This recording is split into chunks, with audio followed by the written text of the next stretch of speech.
and that may be a limitation to doing this. Maybe nobody already did that. So, I mean, if there should be wholesome education or 360 education, the obstacles must be addressed.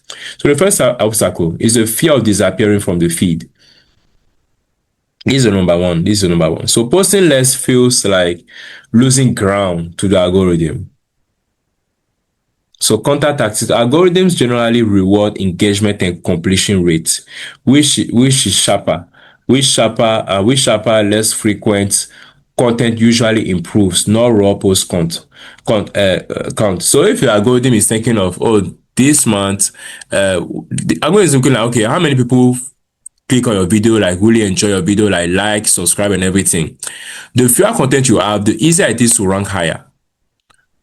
There's a part of the algorithm where the algorithm decide that, okay, this time around, these are the channels that we are pushing for. There's a part of every algorithm like that, or every system.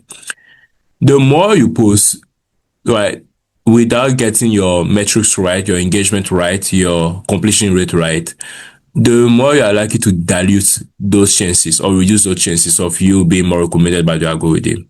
It just reduces it. So there's a lot to do. There's a lot of work to do. At least the authority gap framework must really be applied and really be perfected before even considering like posting more. It should just not go beyond 2 or 3 posts per week, right? Until that thing has really been achieved. All right. So obstacle number 2, social pressure from peers who post daily. So watching other coaches post daily makes cutting back feel like falling back, and you might feel that. So counter tactic, their volume likely isn't converting for them either. That's another thing you want to really understand. You are just seeing, visibility isn't the same as conversion. That's the truth of the matter. And you can't see their booking numbers, only their post count. So because you see them a lot, some of them may even be in a worse financial situation than you. I can spend more time talking about this, right? Because these are some of the things that made us develop the frameworks that we have. Because social media has been a blessing over the past 20 years since it came or so, but has also created many gaps, has distorted society in many ways.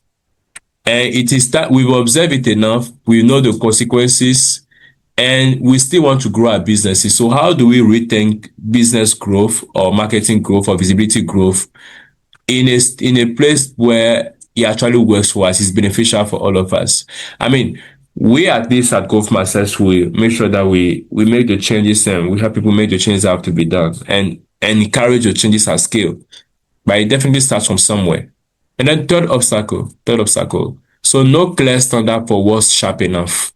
That's another thing. So we say, okay, your posts must be sharp. Your posts are not sharp. We may say that, but that's not enough to say it. And I spoke about it's easy to say post more because post more seems practical. It seems clear. It means that, okay, when I wake up, I post. When I wake up, I post. But when you say post sharper, well, if posting sharper or clearly or more targeted content doesn't mean anything much, right? Doesn't mean anything specific enough.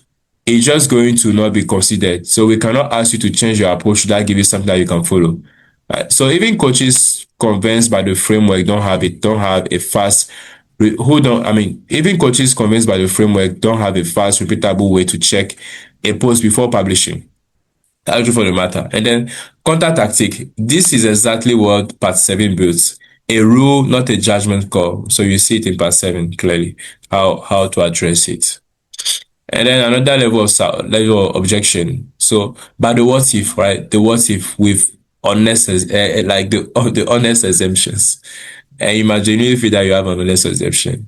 So what if my niche genuinely needs daily presence? Frequency can stay high, that's what we tell you. But then the trap is in volume itself. It is volume without the layer check. So if you can make sure that as you are publishing more, be it even 20 times a day, like I know some people actually do, make sure that you actually check or have the same amount of energy to check the authority, to check the layers of authority every single time on each of those posts. So every post still passes the 5-layer post test. So it's fine. What if I cut back and nothing improves? Right. So then the issue likely isn't frequency at all. That's the thing. So it may not actually be frequency. So run the full authority gap audit from webinar 1 on the reduced content to find which layer is still weak. That's really what you want to do. Spend time, run that authority gap audit again, and really know which layer is actually weak. Assume you have gotten the layer weak as well, and so it becomes another content. All right. So you already know what's being diluted, watching this, applying the things that we said here. Let's map it on your exact content. So this webinar gave you the real diagnosis, not a teaser. So a free 15-minute discovery call is the safest way to run the dilution check on your post and map a fix to your exact content. Right. So you want to book it in 15, book a 15-minute discovery call with us, and that's actually free. So make sure you check the link in the description. All right. Thank you all once again for your attention. If you do have questions, you can leave them you can book a call or just leave them in the comment section. I'll make sure that I do answer them and review them. I'll meet you in the next webinar. Bye bye.